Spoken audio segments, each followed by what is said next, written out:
Assalamualaikum warahmatullahi wabarakatuh. Perkenalkan, nama saya Nur Kamilia, kelas 10B Farmasi Klinis dan Komunitas. Di sini saya akan menjelaskan tentang reproduksi bakteri transformasi.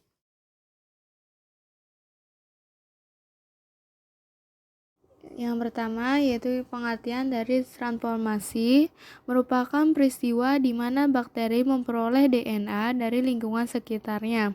Permukaan sel bakteri memiliki protein yang dapat mengenali DNA dari jenis yang masih berkerabat dengannya. Kemudian mentransport DNA tersebut masuk ke dalam sel.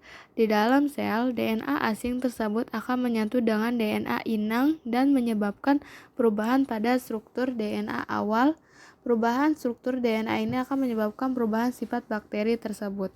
Yang terlihat pada gambar yaitu tahapan transformasi pada bakteri. Yang pertama ada DNA donor, yang kedua ada DNA donor memasuki sel resipien, yang ketiga DNA donor terpisah jadi dua, yang keempat satu DNA donor menyatu dengan DNA resipien, yang kelima yaitu DNA rekombinan.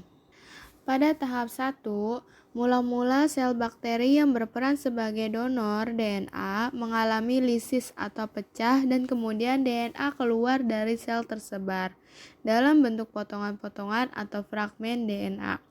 Tahap kedua, beberapa fragmen DNA donor ditarik oleh sel resipien atau sel penerima.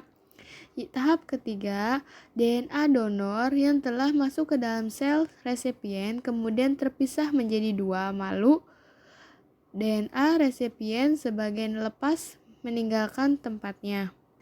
Tahap 4, DNA donor menggantikan tempat DNA resipien yang terlepas tadi sehingga fragmen DNA donor bersatu dengan DNA resipien. Dengan demikian, pada tahap kelima terbentuklah DNA rekombinan hasil hibrid antara DNA donor dengan DNA resipien. Sebagai catatan, tidak semua fragmen DNA donor dapat menyatu dengan DNA resipien karena hanya strain kompeten dari generasi bakteri tertentu yang dapat ditransformasikan. Nah, apa yang dimaksud dengan strain kompeten dan strain bakteri?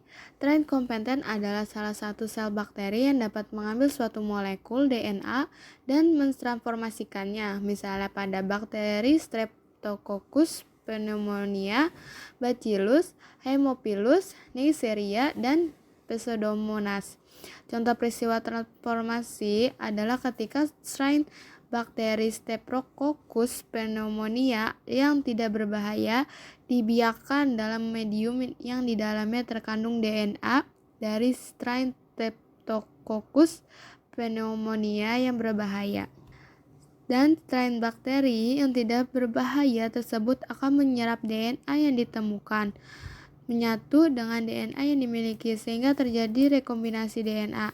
Setelah terjadi rekombinasi, strain yang terjadi tidak berbahaya akan berubah menjadi strain yang berbahaya dan dapat menyebabkan penyakit pneumonia atau radang paru akut. Cukup sekian yang bisa saya sampaikan. Terima kasih atas perhatiannya. Mohon maaf apabila ada kesalahan dalam penjelasannya. Wabillahi taufiq wal hidayah. Wassalamualaikum warahmatullahi wabarakatuh.